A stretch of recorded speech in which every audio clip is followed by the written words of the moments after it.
1 ശമൂവേൽ അധ്യായം 20. ദാവീദ് രാമയിലെ നയോത്തിൽ നിന്ന് ഓടി യോനാഥാന്റെ അടുക്കൽ ചെന്നു. ഞാൻ എന്തു ചെയ്തു? എൻ്റെ കുറ്റം എന്ത്?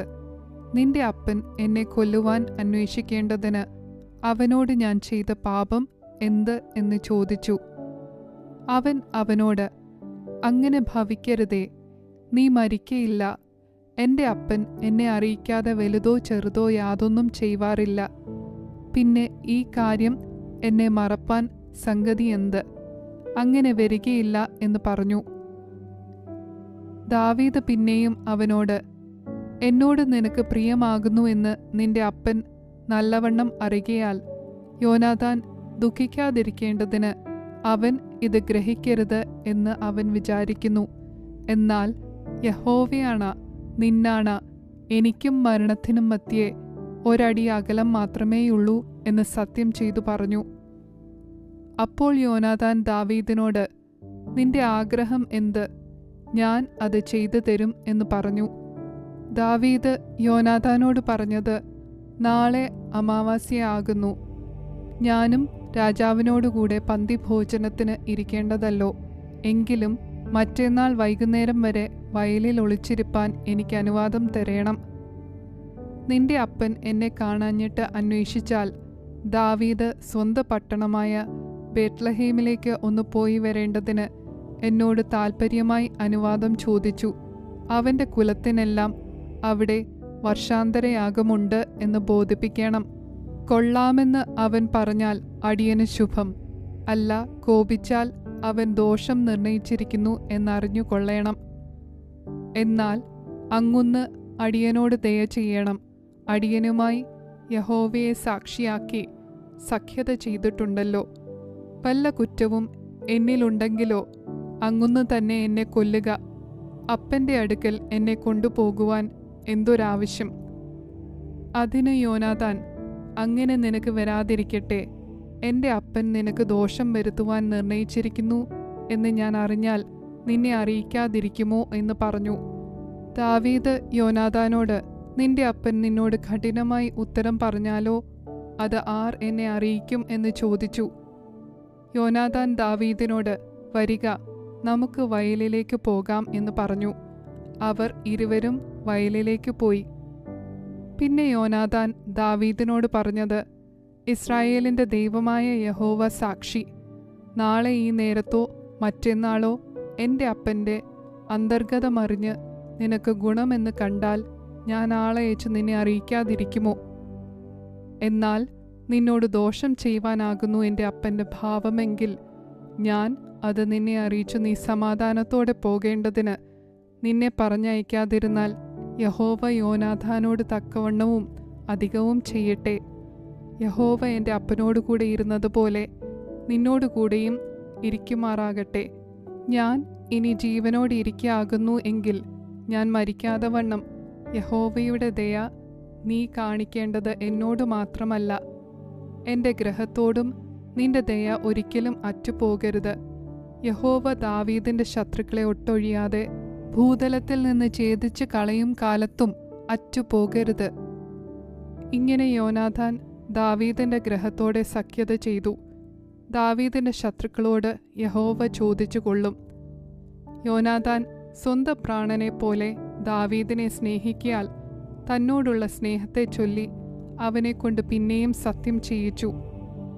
പിന്നെ യോനാഥാൻ ദാവീദിനോട് പറഞ്ഞത്, നാളെ അമാവാസ്യയാകുന്നുവല്ലോ.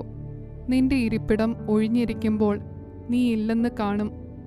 3 ദിവസം കഴിഞ്ഞിട്ട് കാര്യം നടന്ന അന്ന് നീ ഒളിച്ചിരുന്ന സ്ഥലത്തേക്ക് വേഗത്തിൽ ഇറങ്ങി വന്ന് ഏസൽ കല്ലിൻ്റെ അരികെ താമസിക്കണം.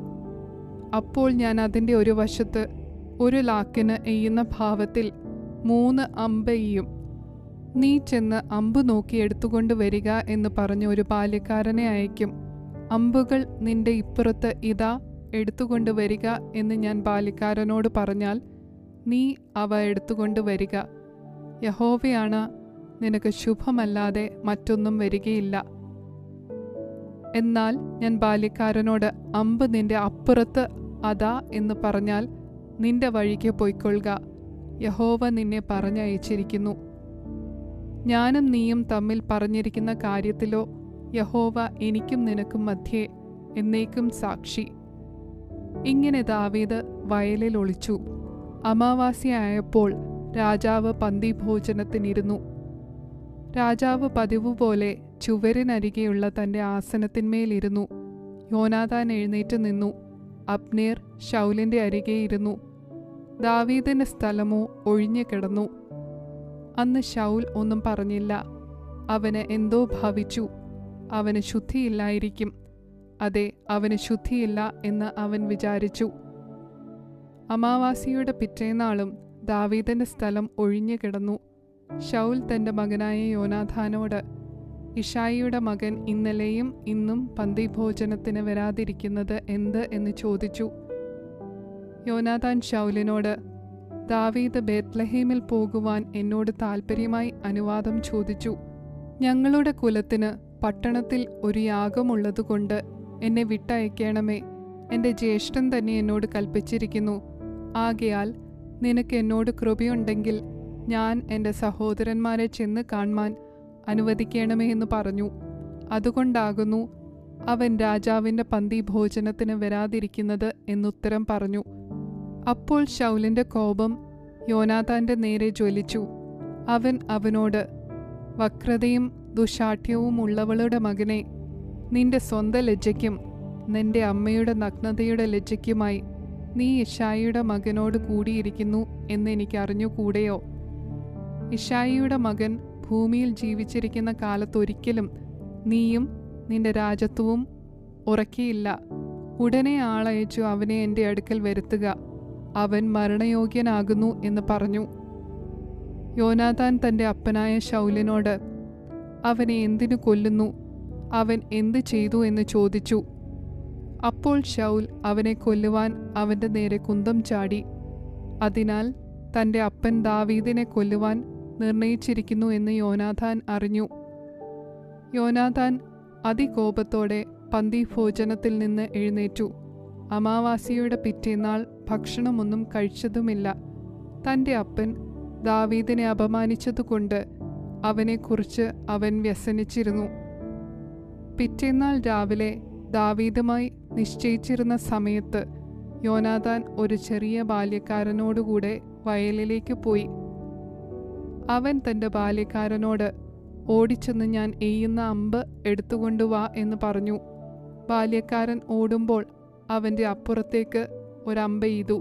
യോനാഥാൻ എയ്ത അമ്പ് വീണിടത്ത് ബാല്യക്കാരൻ എത്തിയപ്പോൾ യോനാഥാൻ ബാല്യക്കാരനോട്, അമ്പ് നിന്റെ അപ്പുറത്തല്ലയോ എന്ന് വിളിച്ചു പറഞ്ഞു. പിന്നെയും യോനാഥാൻ ബാല്യക്കാരനോട്, ബദ്ധപ്പെട്ട് ഓടി വരിക, നിൽക്കരുത് എന്ന് വിളിച്ചു പറഞ്ഞു. യോനാഥാന്റെ ബാല്യക്കാരൻ അമ്പുകളെ പെറുക്കി യജമാനന്റെ അടുക്കൽ കൊണ്ടുവന്നു. എന്നാൽ യോനാഥാനും ദാവീദുമല്ലാതെ ബാല്യക്കാരൻ കാര്യമൊന്നും അറിഞ്ഞില്ല. പിന്നെ യോനാഥാൻ തൻ്റെ ആയുധങ്ങളെ ബാല്യക്കാരൻ്റെ പക്കൽ കൊടുത്തു. പട്ടണത്തിലേക്ക് കൊണ്ടുപോക എന്ന് പറഞ്ഞു. ബാല്യക്കാരൻ പോയ ഉടനെ ദാവീദ് തെക്ക് വശത്തുനിന്ന് എഴുന്നേറ്റ് വന്നു 3 പ്രാവശ്യം സാഷ്ടാംഗം വീണു നമസ്കരിച്ചു. അവർ തമ്മിൽ ചുംബനം ചെയ്ത് കരഞ്ഞു. ദാവീദോ ഉച്ചത്തിൽ കരഞ്ഞുപോയി. യോനാഥാൻ ദാവീദിനോട്, യഹോവ എനിക്കും നിനക്കും എൻ്റെ സന്തതിക്കും നിന്റെ സന്തതിക്കും മധ്യേ എന്നേക്കും സാക്ഷി എന്നിങ്ങനെ നാം ഇരുവരും യഹോവയുടെ നാമത്തിൽ സത്യം ചെയ്തിരിക്കൊണ്ട് സമാധാനത്തോടെ പോക എന്ന് പറഞ്ഞു. അങ്ങനെ അവൻ എഴുന്നേറ്റ് പോയി. യോനാഥാനോ പട്ടണത്തിലേക്ക് പോന്നു. 1 ശമൂവേൽ അധ്യായം 21. ദാവീദ് നോബിൽ പുരോഹിതനായ അഹീമേലെക്കിന്റെ അടുക്കൽ ചെന്നു. അഹീമേലെക്ക് ദാവീദിനെ സംഭ്രമത്തോടെ എതിരേറ്റ അവനോട്, ആരും കൂടെയില്ലാതെ തനിച്ച് വരുന്നത് എന്ത് എന്ന് ചോദിച്ചു. ദാവീദ് പുരോഹിതനായ അഹീമേലെക്കിനോട്, രാജാവ് എന്നെ ഒരു കാര്യം ഏൽപ്പിച്ചു. ഞാൻ നിന്നെ അയക്കുന്നതും നിന്നോട് കൽപ്പിക്കുന്നതുമായ കാര്യം ഒന്നും ആരും അറിയരുത് എന്ന് കൽപ്പിച്ചിരിക്കുന്നു. എൻ്റെ ബാല്യക്കാർ ഇന്ന സ്ഥലത്ത് വരണമെന്ന് ഞാൻ ചട്ടം കെട്ടിയിരിക്കുന്നു. ആകയാൽ നിന്റെ കൈവശം വല്ലതുമുണ്ടോ? 1 അഞ്ചപ്പം അല്ലെങ്കിൽ തൽക്കാലം കൈവശമുള്ളതെന്തെങ്കിലും എനിക്ക് തരണം എന്ന് പറഞ്ഞു. അതിന് പുരോഹിതൻ ദാവീദിനോട്, വിശുദ്ധമായ അപ്പം അല്ലാതെ സാമാന്യമായത് കൈവശം ഇല്ല. ബാല്യക്കാർ സ്ത്രീകളോട് അകന്നിരിക്കുന്നു എങ്കിൽ തരാമെന്ന് ഉത്തരം പറഞ്ഞു. ദാവീദ് പുരോഹിതനോട്, ഈ 3 ദിവസമായി സ്ത്രീകൾ ഞങ്ങളോട് അകന്നിരിക്കുന്നു. ഇത് ഒരു സാമാന്യ യാത്രയെങ്കിലും ഞാൻ പുറപ്പെടുമ്പോൾ തന്നെ ബാല്യക്കാരുടെ യാത്രക്കോപ്പുകൾ ശുദ്ധമായിരുന്നു. ഇന്നോ അവരുടെ കോപ്പുകൾ എത്രയധികം ശുദ്ധമായിരിക്കും എന്ന് പറഞ്ഞു. അങ്ങനെ പുരോഹിതൻ അവന് വിശുദ്ധമായ അപ്പം കൊടുത്തു. അപ്പം മാറ്റുന്ന ദിവസം ചൂടുള്ള അപ്പം വയ്ക്കേണ്ടതിന് യഹോവയുടെ സന്നിധിയിൽ നിന്ന് നീക്കിയ കാഴ്ചയപ്പമല്ലാതെ അവിടെ വേറെ അപ്പമില്ലായിരുന്നു. എന്നാൽ അന്ന് ശൗലിന്റെ ഭൃത്യന്മാരിൽ ദോവേഗ് എന്നു പേരുള്ള ഒരു ഏദോമ്യനെ അവിടെ യഹോവയുടെ സന്നിധിയിൽ അടച്ചിട്ടിരുന്നു. അവൻ ശൗലിന്റെ ഇടയന്മാർക്ക് പ്രമാണിയായിരുന്നു. ദാവീദ് അഹീമേലെക്കിനോട്, ഇവിടെ നിന്റെ കൈവശം കുന്തമോ വാളോ ഉണ്ടോ? രാജാവിന്റെ കാര്യം തിടുക്കമായിരുന്നതുകൊണ്ട് ഞാൻ എൻ്റെ വാളും ആയുധങ്ങളും കൊണ്ടുപോകുന്നില്ല എന്ന് പറഞ്ഞു. അപ്പോൾ പുരോഹിതൻ ഏലാ താഴ്വരയിൽ വെച്ച്, നീ കൊന്ന ഫെലിസ്തീനായ ഗോലിയാത്തിന്റെ വാൾ ഏഫോദിന്റെ പുറകിൽ ഒരു ശീലയിൽ പൊതിഞ്ഞു വെച്ചിരിക്കുന്നു. അത് വേണമെങ്കിൽ എടുത്തുകൊള്ളുക, അതല്ലാതെ വേറെ ഒന്നുമില്ല എന്ന് പറഞ്ഞു. അതിന് തുല്യം മറ്റൊന്നുമില്ല, അത് എനിക്ക് തരേണം എന്ന് ദാവീദ് പറഞ്ഞു. പിന്നെ ദാവീദ് പുറപ്പെട്ടു. അന്ന് തന്നെ ശൗലിന്റെ നിമിത്തം ഗത്ത് രാജാവായ ആഖീഷിന്റെ അടുക്കൽ ഓടിച്ചെന്നു. എന്നാൽ ആഖീഷിന്റെ ഭൃത്യന്മാർ അവനോട്, ഇവൻ ദേശത്തിലെ രാജാവായ ദാവീദ് അല്ലയോ? ശൗൽ 1000 കൊന്നു, ദാവീദോ 10,000 എന്ന് അവർ നൃത്തങ്ങളിൽ ഗാനപ്രതിഗാനം ചെയ്തത് ഇവനെക്കുറിച്ചല്ലയോ എന്ന് പറഞ്ഞു. ദാവീദ് ഈ വാക്കുകളെ മനസ്സിലാക്കിയിട്ട് ഗത്ത് രാജാവായ ആഖീഷിനെ ഏറ്റവും ഭയപ്പെട്ടു. അവരുടെ മുൻപാകെ തൻ്റെ പ്രകൃതി മാറ്റി അവരുടെ കൈകളിൽ ഇരിക്കെ ബുദ്ധിഭ്രമം നടിച്ചു വാതിലിൻ്റെ കതകുകളിൽ വരച്ചു താടിമേൽ തുപ്പൽ ഒലിപ്പിച്ചുകൊണ്ടിരുന്നു. ആഖീഷ് തൻ്റെ ഭൃത്യന്മാരോട്, ഈ മനുഷ്യൻ ഭ്രാന്തൻ എന്ന് നിങ്ങൾ കാണുന്നില്ലയോ? അവനെ എൻ്റെ അടുക്കൽ കൊണ്ടുവന്നത് എന്തിന്? എൻ്റെ മുൻപാകെ ഭ്രാന്ത് കളിപ്പാൻ ഇവനെ കൊണ്ടുവരേണ്ടതിന് എനിക്കിവിടെ ഭ്രാന്തന്മാർ കുറവുണ്ടോ? എൻ്റെ അരമനയിലോ ഇവൻ വരേണ്ടത് എന്ന് പറഞ്ഞു.